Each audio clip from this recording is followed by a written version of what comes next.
We're in Quebec City, one of the two home ports for Holland and Line's Nieuw Statendam for its Canada, New England cruises, and we want to share all the details with you, from the experiences on the ship, the dining, onboard activities, entertainment, and more, as well as every single port of call.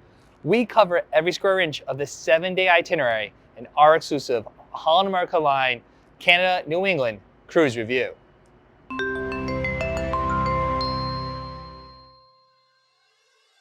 Welcome aboard, cruisers. I'm DB from Eat, Sleep, Cruise, where we help you see the world one port at a time with our exclusive cruise reviews, ship tours, and tons of cruise planning advice. And we're very excited to share this cruise review with you, as we're actually from New England, and this is the first time we've ever taken a cruise from our home port of Boston, Massachusetts. Like we do for most of our cruise ship reviews, we're going to take a detailed look at Nieuw Statendam itself, and then go through all the ports of call. So why don't we start at one of the most important areas of any cruise ship, the pool deck. On Nieuw Statendam, cruisers will find two moderately sized pools on the Deck 9 Lido deck. The aft Seaview pool offers plenty of loungers and two adjacent whirlpools on a completely open sun deck. Further, it is conveniently located right next to the Seaview bar.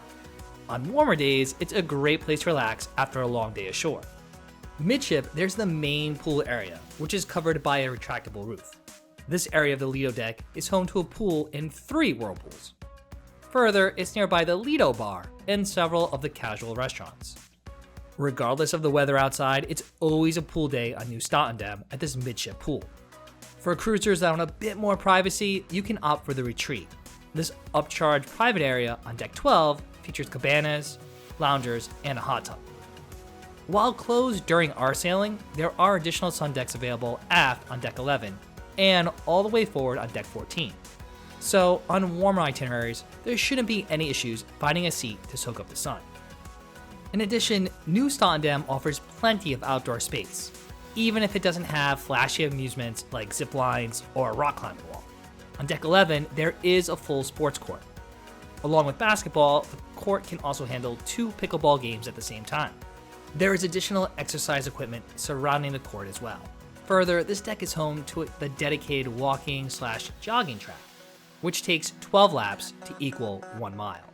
This Deck 11 sports area also boasts a shuffleboard court and cornhole. One deck below, there are a couple of ping pong tables as well.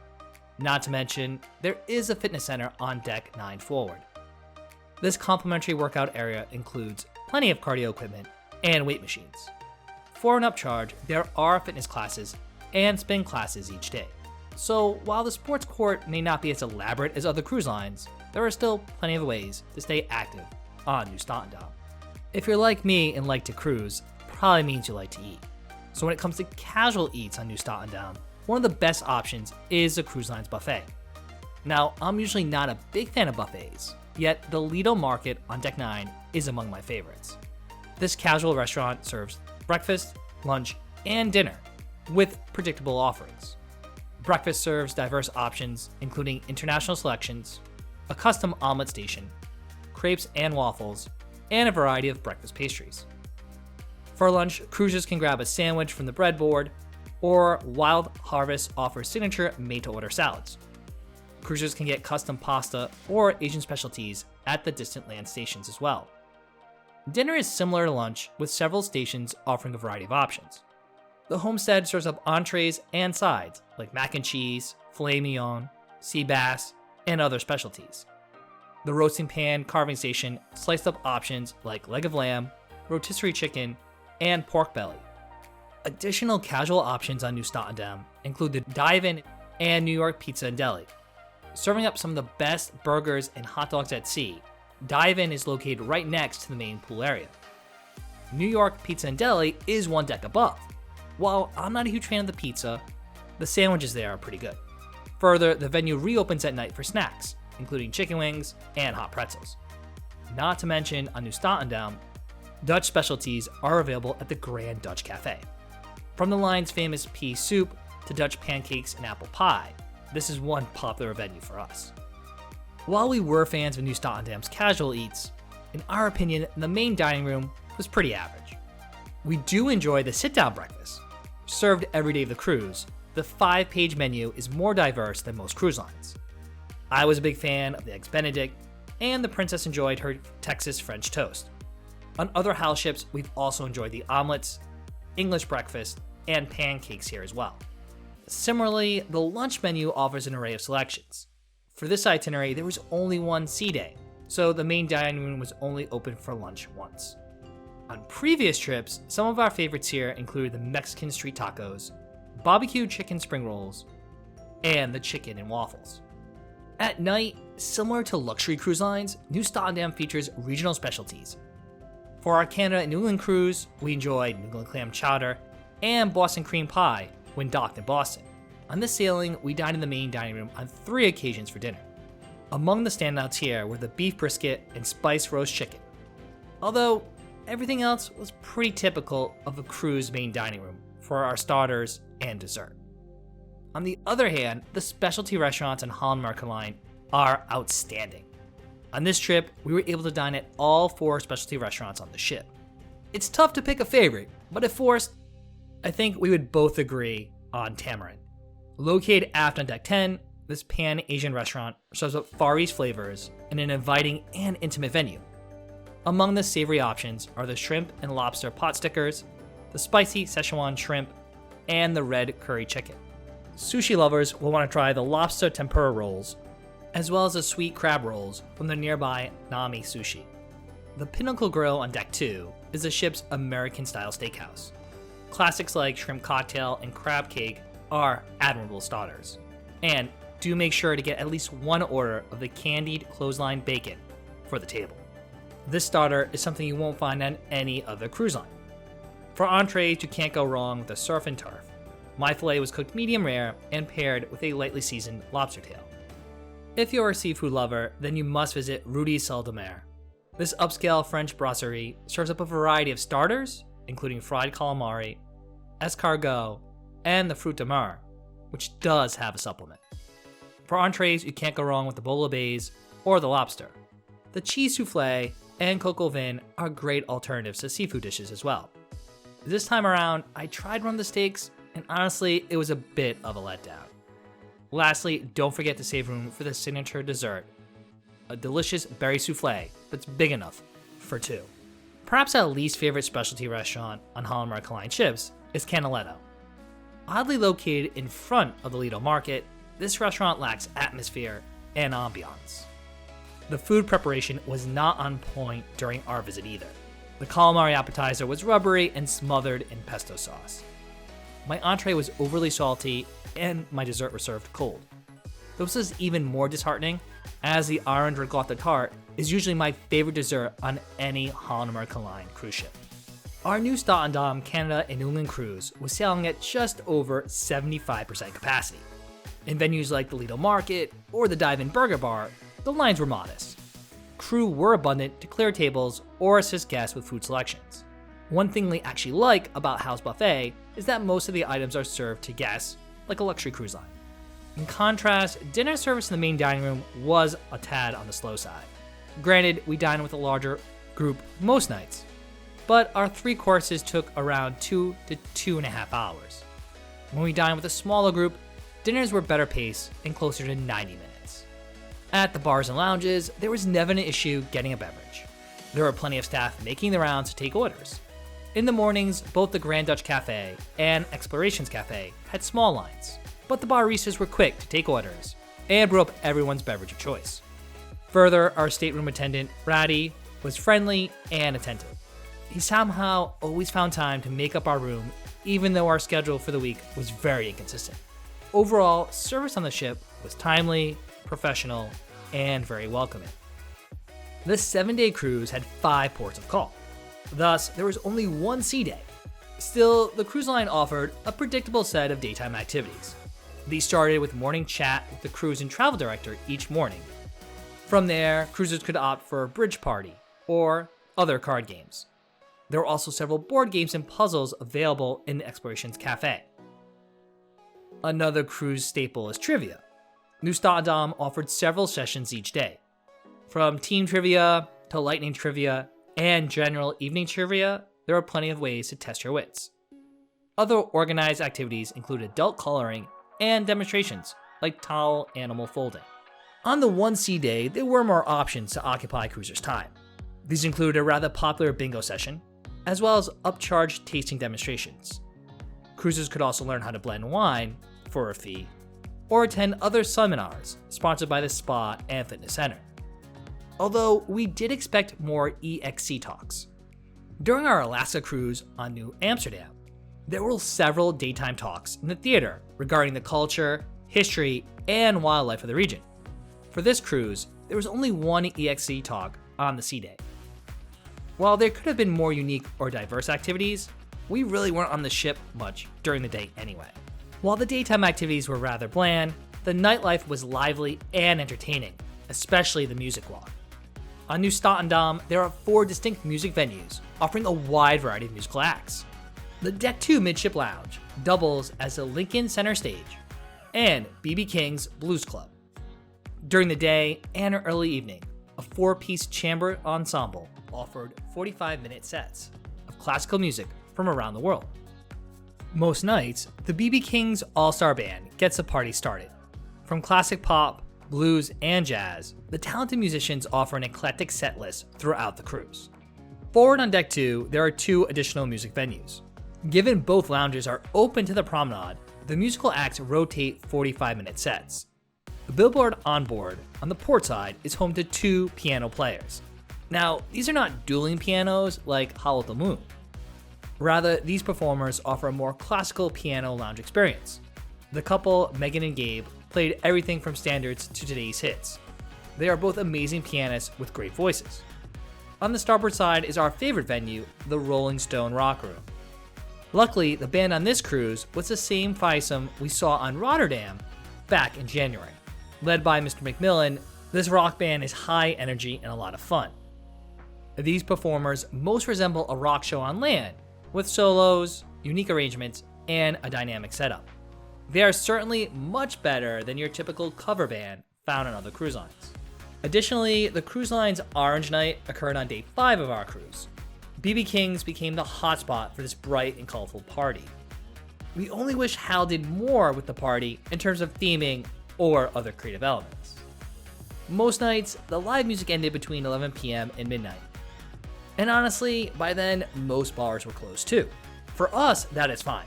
But night owls might find themselves at the casino bar. The world stage on decks 2 and 3 is Nieuw Statendam's main theater. This theater's unique design means you can have fantastic views of the circular stage from almost anywhere. Each night, there was a new show, usually with an early and late showtime. The only deviation from this schedule was night 1. The cruise line's origin story featured the cruise and travel director, Kimberly, telling the moving history of the company. For cruise fans, this show is certainly worth a watch. The remaining nights consisted of several performances by the Step 1 Dance Company. Our favorite of the 4 performances is Humanity, with a soulful mix of modern and classical music. This is a well-choreographed production with great integration of the digital screens. Perhaps our second favorite show is the combo show Off the Charts. For this production, the piano players from Billboard on board joined the dance troupe on stage. This 45-minute show featured Billboard #1 songs from artists like Elton John, Queen, Lady Gaga, and of course, the Beatles. Other performances in the theater include a headline comedian, who was a Boston native, although most of his material was rather dated and seemed to appeal more to the senior cruisers in the audience. Lastly, the BBC Earth production 7 Worlds, 1 Planet occurred on night 5 of the cruise. We are fans of the semi-live concert that blends mesmerizing wildlife footage with classical music from the Lincoln Center stage. Along with a variety of music, most of the bars and lounges on Holland's Nieuw Statendam also boast signature drink menus. At the Rolling Stone Rock Room, our usual order consisted of a Hemingway Special and Ultimate Cosmo. At the nearby Billboard Onboard, our favorites included the Whiskey Smash and the Raspberry Lemonade. Or, later in the evenings, we opted for some espresso martinis. At B.B. King's, the musically themed drinks offer unique takes on classic cocktails. The bourbon-based rhythm and blues was among my top choices. the sweet and sour vodka-based Roadhouse Drop was the wife's beverage of choice. Many of the other indoor bars serve the cruise line's standard menu. The Deck 2 Ocean Bar is your go-to bar for a pre-dinner cocktail. On the upper decks, the Lido, Seaview, and Panorama bars offer cruisers options for a cocktail while poolside. One of the more exotic bars is the Tamarind Bar, with options like the Wasabi Cocktail and Far East Legacy. The drinks are worth the upcharges. Another benefit of cruising with Holland America Line is that most drinks are covered in the cruise line drink packages. Even if you don't opt for a beverage package, drinks are reasonably priced, with most cocktails around $10 to $11. We stayed in a veranda stateroom, cabin 6015. This category VD balcony stateroom was on the starboard side and rather forward.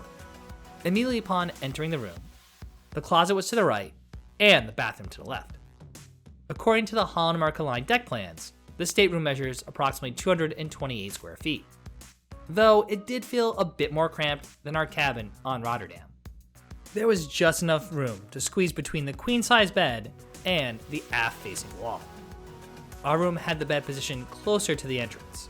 The bed was on the forward wall, facing aft, with the sofa and desk closer to the balcony. The closet offered ample storage space for this week-long cruise. With 2 separate closet areas and additional set of shelves, we were able to store all our belongings.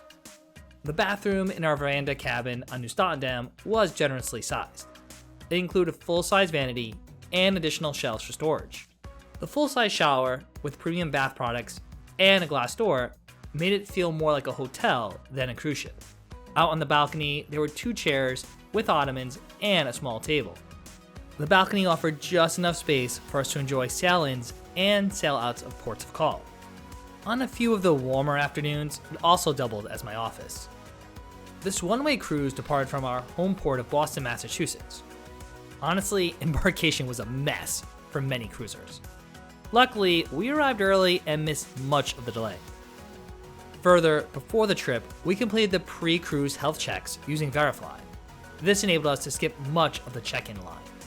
Still, the boarding procedures were a bit slow and disjointed. After calling the first few boarding groups, there was a half-hour delay before embarkation resumed and we were able to board the ship. Thankfully, this embarkation was much simpler. With a rather early flight, we used self-assist to exit the ship in Quebec City, Quebec, Canada, just before 7 a.m. It was easy getting an elevator down to Deck 2 to debark the ship. In fact, there was no line, so we simply scanned off and headed up the gangway to the terminal building. From there, it was smooth sailing to Quebec City International Airport, which was about a 25-minute drive away from the cruise terminal.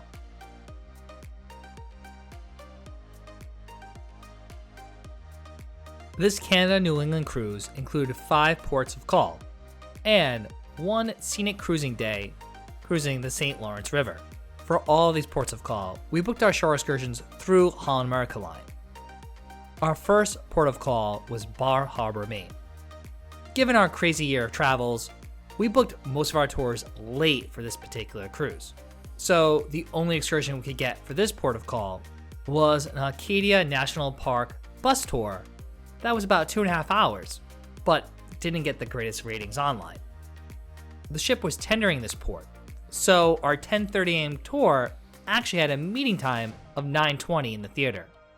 Once ashore, we boarded bus 13 where we met our tour guide Trevor. While I don't like sitting at a bus all that time, our guide was great. He provided an informative and light-hearted narration about the park's history, the state of Maine, and the island itself. From the million-dollar cottages of the industrial titans to the views from the Cadillac Mountains, we did cover quite a bit of ground in this short tour. Though it would have been nice to have additional stops at some of the lookout points while in the national park. The tour could have easily been an hour or more longer. We only had one brief stop for about 15 minutes, where Heidi and I raced to capture some photos of the area's natural beauty and our ship off in the distance. We were back in town before 1 p.m., which gave us time to stroll the charming streets and shop for a bit. Albeit a touristy area, it has all the staple stores, restaurants, and historic architecture you expect to find in New England. While others booked tours that included a lobster lunch, we went with another state staple, whoopie pies. Following our treat, we browsed a few shops and scored a very Maine long sleeve t-shirt before getting back in line for the tender back to the ship. Our second port of call was Halifax. The day before, the captain announced a slight change to our itinerary due to some government regulations. So our tour for this morning was delayed an hour. Again, with not many options left when we booked our tours, we secured a combo tour going to Peggy's Cove, as well as a hop-on, hop-off bus so we could see more of the city. Not long after we arrived at the theater to check in for our tour, our group was called. Outside Terminal 22 is where we met our tour guide, Anita. She would be our host for the next 3 hours as we made the round-trip trek out to Peggy's Cove. Our tour guide had a casual presentation style with a side of Canadian humor. During the drive, she made sure to check all the boxes. We heard history, politics, religion, climate, and other facts about the city and province. While I'm not a fan of hour-long bus rides, it is worth the scenic ride to the coast. With only 30-something full-time residents, the seaside village of Peggy's Cove looks like something out of a movie. Although, with another ship in port, the area was quite busy. We were able to get some decent photos, but we were not alone, scaling the massive granite boulders near the famous lighthouse. So our 1-hour stop here gave us just enough time to get the mandatory shots of the lighthouse, grab a quick souvenir, and venture a few blocks into the town for more photo ops. Back en route, we headed back into the city, where we heard more about the history and folklore of the region. Upon the completion of this portion of the tour, we received our bus passes and instructions for the second half of the day. Our second part of this excursion was a 75-minute loop through the city. It was a beautiful sunny day, ideal for sightseeing. From the second level of the bus, we had the perfect vantage point. The bus made 10 stops at notable locations, including the Victorian Park, the Citadel, and the Titanic Cemetery. While this was a hop-on, hop-off bus, we decided to stay on for the entire loop. Our new guide on this bus provides some facts and figures about the various buildings and the areas of the city. I found these nuggets of knowledge more interesting than Heidi. The final stop is only about 20 minutes away from the ship, so we got off and walked along the boardwalk back to the ship. It was a gorgeous day, and the various restaurants, bars, and shops were busy. Oddly enough, we have another cruise returning to Halifax soon, so we plan on spending more time on this boardwalk during that trip. Our third port of call included a second port of call in Nova Scotia, Sydney. However, the ship wasn't docking until 11 a.m., and further, we booked an afternoon tour that didn't depart until 1:30. So we were able to sleep in for once and get some work done. This time around, our tour met at B.B. King's Blues Club instead of the theater. Like the other tours, it wasn't long until our group was called. Now, originally we had booked a different tour, but once on board the ship, we were able to change to one that sounded more interesting, the Wicked Walking Tour.